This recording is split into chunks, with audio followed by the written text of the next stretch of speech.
Mahigit 7 buwan din pong nanatili sa Veterans Memorial Medical Center ang dating Pangulo. At balikan po natin ang mga pangyari sa report na ito. Nakatatak na marahil sa alaala ng maraming eksenang ito sa NAIA noong November 15, 2011. Ang dating pinakamakapangyarihang tao sa bansa na si dating Pangulo at ngayon Congresswoman Gloria Macapagal Arroyo, hinarangan ng tangkaing bumiyahe sa Singapore para sana doon magpagamot.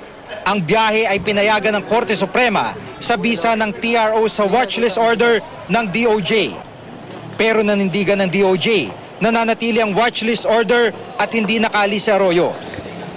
Makalipas ang 3 araw, kinasuhan ng COMELEC ng electoral sabotage si Arroyo at iba pa dahil sa umano'y pagkakasangkot sa sinasabing daya ng 27 senatorial elections upang tiyakin ang panalo ng Team Unity sa Maguindanao.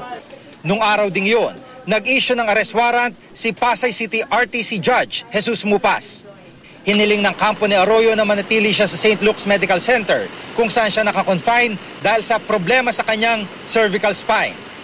Pero hindi ito pinagbigyan ng korte. December 9, inilipat si Arroyo sa Veterans Memorial Medical Center. Sa nakalipas sa mahigit 7 buwan, inilaban ng kampo ni Arroyo na makapagpiyansa siya.